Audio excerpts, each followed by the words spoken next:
Imaginez plonger au cœur d'une intrigue captivante, où vérité, mensonge et révélation se mêlent dans un ballet saisissant. Aujourd'hui, nous vous invitons à embarquer pour une aventure palpitante, un voyage épique au sein des coulisses de l'histoire guinéenne. Une vidéo extraordinaire vient d'émerger, dévoilant des secrets enfouis depuis des années. Qui était réellement le capitaine Marcel Guy Lavocky, ce mystérieux personnage proche de l'ex-chef de la junte, le capitaine Moussa Dadi Camara? Quels sont les faits étonnants qu'il détient dans son cœur chargé de vérités inavouées? Suivez-nous dans ce récit envoûtant, et préparez-vous à être happé par une série de révélations bouleversantes. Plongeons dans l'histoire captivante du capitaine Marcel Guy Lavocky, un personnage clé au cœur des machinations politiques et militaires de la Guinée. Lorsque les portes du tribunal s'ouvrirent pour accueillir cet ancien proche collaborateur de l'ex-chef de la junte guinéenne, le capitaine Moussa Dadi Camara, le monde retint son souffle. Dans une salle remplie d'attentes et de tensions palpables, Marcel Guy Lavocky prit la parole avec une assurance marquée. Pourtant, au fond de ses yeux, on pouvait discerner une lueur d'hésitation, comme s'il se débattait avec les fantômes du passé. Le silence qui avait enveloppé sa première comparution ne pouvait être maintenu plus longtemps. Il était temps de rompre avec cette réserve, de briser les chaînes du secret pour faire jaillir la vérité. De sa voix tremblante mais déterminée, Marcel révéla la vérité derrière son silence initial. Il avoua avoir été contraint par une stratégie militaire, une dangereuse tactique en forme de triangle, pointant vers l'avant tandis que la base restait en retrait. Mais aujourd'hui, cette stratégie n'avait plus sa place, et il devait se libérer de ses chaînes pour témoigner avec honnêteté. Les mots de Marcel firent revivre des souvenirs enfouis, évoquant une époque où les stratégies étaient monnaie courante. Tout au long du procès, l'ombre des jeux de pouvoir planait sur la salle d'audience. C'était une bataille de ruses et de manœuvres, où chaque mouvement comptait. Et puis vint le moment crucial où Marcel révéla le rôle joué par Toumba Diakité dans l'ascension du capitaine Moussa Dadi Camara au pouvoir. Lui-même, Marcel, était la clé de cette énigmatique équation politique. Le public se retrouva suspendu à ses paroles, les yeux écarquillés devant cette révélation audacieuse. Mais ce n'était pas tout. Marcel bravait l'ombre des intimidations pour livrer son témoignage. Des pressions sournoises qui tentaient de museler la vérité, de la plonger dans les ténèbres, mais il avait choisi de rester debout, de laisser briller la lumière de la justice. Enfin, le moment le plus déchirant arriva. Marcel pointa du doigt le capitaine Dadi Camara, l'accusant ouvertement d'avoir fomenté, organisé et orchestré le massacre du 28 septembre 2009. Le murmure dans la salle s'amplifia, tel un tumulte grandissant, révélant la gravité des accusations portées contre l'ancien chef de la junte guinéenne. Dans cette épopée judiciaire, les passions s'entremêlaient, faisant naître des émotions contradictoires chez le public. La soif de justice se mêlait à l'émerveillement face aux révélations audacieuses de Marcel. La salle d'audience était devenue le théâtre d'un drame où vérité et pouvoir se livraient d'une lutte épique. À travers les mots vibrants de Marcel Guy Lavocky, les spectateurs étaient témoins d'une page sombre de l'histoire guinéenne, une fresque épique de trahison, de stratégie politique et de la quête infatigable pour la vérité. C'était un moment où l'histoire se tissait sous leurs yeux, captivant leurs esprits avides d'émotions et de révélations. Le destin de Marcel Guy Lavocky était désormais intimement lié à celui de la nation guinéenne. Son courage et sa détermination à rompre le silence ouvraient une voie nouvelle vers la justice, éclairant l'horizon d'un avenir où les secrets et les manipulations seraient dévoilés au grand jour. Le monde avait désormais les yeux rivés sur le tribunal, attendant la suite de cette saga enivrante qui allait marquer l'histoire pour toujours. Nous vous invitons à suivre. Voilà, et s'il vous plaît, Monsieur Marcel, on a reçu 2 lettres de dépôt de dos de vos conseils, savoir Maître David Biavoudi et Maître Lazare Filimou. Et une lettre de constitution de Maître Camara Abou. Le tribunal voudrait se rassurer. Ce que vous voulez dire maintenant que vous traitez de vérité, est-ce que vous voulez répondre à tout, parce que vous avez été le premier accusé à comparaître à la barre de ce tribunal. Est-ce que vous voulez répondre à tout ce qui a été dit à votre rencontre? Merci. Merci, Monsieur le Président. Pour répondre à votre question, je suis prêt à répondre à toute éventualité des questions qui font surgir et j'ai la mentalité de les répondre parce qu'il faut que la vérité sorte. Ce que je veux savoir, ce que le tribunal veut savoir, est-ce que vous voulez faire une nouvelle déclaration ou bien c'est pour répondre à tout ce qui a été dit sur vous ici? Je ne suis pas pour venir à tout ce qui est dit sur moi ici, mais je suis venu déclarer ce que j'ai vu et ce que j'ai vécu. Une nouvelle déclaration alors? Une nouvelle déclaration. C'est bon. C'est une précision qui est très importante pour le tribunal. Ce n'est pas pour venir répondre à tout ce qui a été dit sur vous. Oui. Le Conseil de l'ordre de régler cette question. Et on ne peut pas imposer ça au tribunal à partir du moment où on a reçu une lettre de constitution. Allez-y, monsieur Marcel. Allez-y. Je voudrais m'adresser à Maître Breté. Je voudrais m'adresser à Maître Breté qu'il sache qu'il doit être dans la salle. Il ne doit pas partir.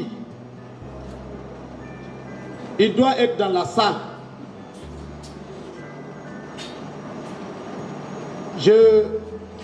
Vous savez, nous sommes devant une juridiction criminelle. Moi, ma personne, je suis dans ma 14e année du 2e mois. Monsieur Breté, vous êtes un grand avocat et je vous ai choisi comme un père. Je voudrais la sagesse que vous avez gardée pendant tout ce temps vous revienne. La présence de Maître Abou, que cela n'a fait nulle part de votre présence pour me défendre. Je vous prie, à l'amour de Dieu, de rester dans la salle. Bien. Je dirais tout simplement... S'il vous plaît, arrêtez d'interrompre. S'il vous plaît, maître, on a déjà fini avec cette question. Je voudrais que vous gardiez la sérénité.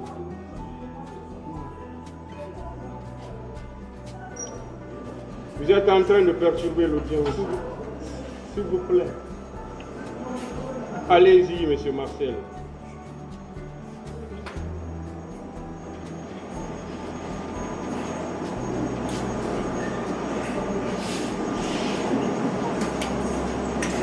Ainsi va la vie.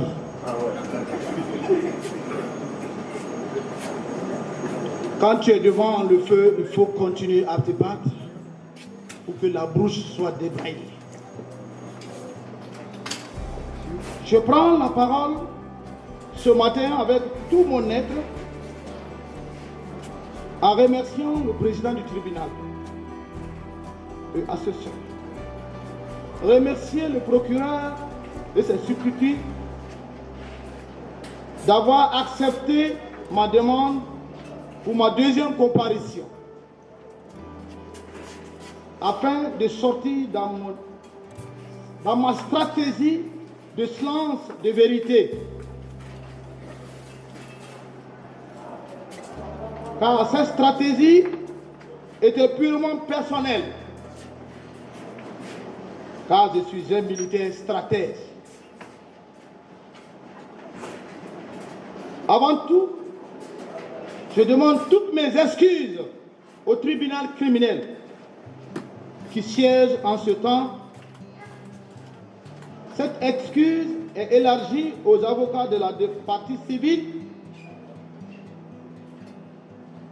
et de la défense, tout particulièrement à mes avocats, de n'avoir pas montré et dit ma stratégie pour la manifestation de la vérité. Cette stratégie est purement militaire, qui est la stratégie qui est le triangle pointe en avant, base en arrière. Car c'est le terrain qui commande le combattant. Je demande excuse au peuple digne de Guinée de mon silence que d'autres ont profité pour me peindre en noir. Et pourtant, je suis blanc. Je sais que vous allez me comprendre dans le développement de mes déclarations tout à l'heure. Je sais que aussi, vous avez déjà accepté mon excuse, car nous sommes tous Guinéens et Guinéennes. Mais il fallait cette stratégie de ma part qui m'a permis de vivre aujourd'hui. Et aussi à connaître le vrai visage de chacun pour que la vérité sorte sans hésitation pour le bien-être de l'histoire de notre beau pays, la Guinée. J'ai décidé de dire la vérité que la vérité. Je suis devant Dieu, que Dieu seul ment de dire la vérité. Telle une énigme palpitante, cet épisode a dévoilé un péane inestimable de l'histoire guinéenne, éveillant notre curiosité et notre soif de vérité. Les mots audacieux du capitaine Marcel Guy-Lavocki nous ont plongés dans un tourbillon de stratégie militaire, de trahison et de quête de justice. Alors que nous refermons ce chapitre captivant, de nombreuses questions demeurent en suspens. Quelles seront les répercussions de ces révélations choquantes? Quels autres secrets enfouis réserve l'histoire de la Guinée? Nul doute que cette vidéo aura un impact profond sur le cours de l'histoire et des consciences. Elle résonnera dans nos esprits pendant longtemps, nous rappelant la puissance des mots et la nécessité inébranlable de rechercher la vérité. Alors, restez à l'affût, car cette histoire extraordinaire n'a pas encore révélé tous ses mystères. Nous vous invitons à partager cette vidéo, à laisser une empreinte dans le sillage de cette quête de vérité, et à continuer de vous interroger sur le pouvoir des révélations qui peuvent changer le cours de l'histoire. Car au-delà de ce premier épisode, c'est le destin d'une nation qui s'écrit sous nos yeux ébahis. Nous vous invitons à suivre la suite. Je m'en remets à Dieu de dire que la vérité. C'est au tribunal d'apprécier cette vérité. Et je sais que ce sont des professionnels. Et je ne doute pas de leur appréciation. Car c'est la vérité qui va sonner tout à l'heure. C'est pourquoi certains ont peur que je parle. Et je vais parler. Je remercie Maître Vérité, mon père. Soyez courtois. Vous êtes un grand, des grands. Dieu est grandeur.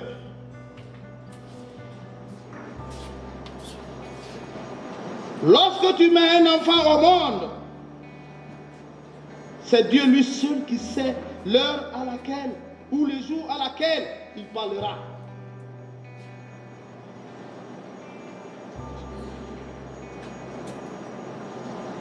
Alors, aujourd'hui, Dieu a choisi pour me libérer, pour libérer mon cœur. La vérité et le mensonge sont deux livres parallèles. Et la vérité a toujours eu la victoire sur le mensonge. C'est ça, c'est clair.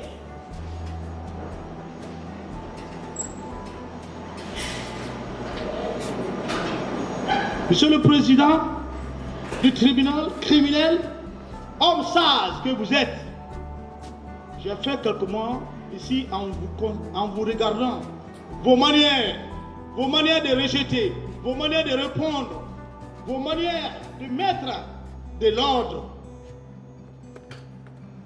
Vous savez, il y a un adage africain qui dit le crapaud ne mord pas. Mais quand tu le piétines, il est obligé de te mordre. Mon cœur souffre. Il faut que je relâche. Je suis un chrétien. Je suis un dirigeant de l'église. C'est nous qui avons bâti l'église, agrémenté l'église de la maison centrale.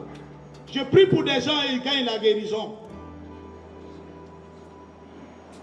Je suis un homme de Dieu. Je ne peux pas accepter que mon cœur souffre sans dire ma part de vérité. Quelle que soit la condamnation ou ma liberté, et je sais que je serai libéré dès après cette déclaration.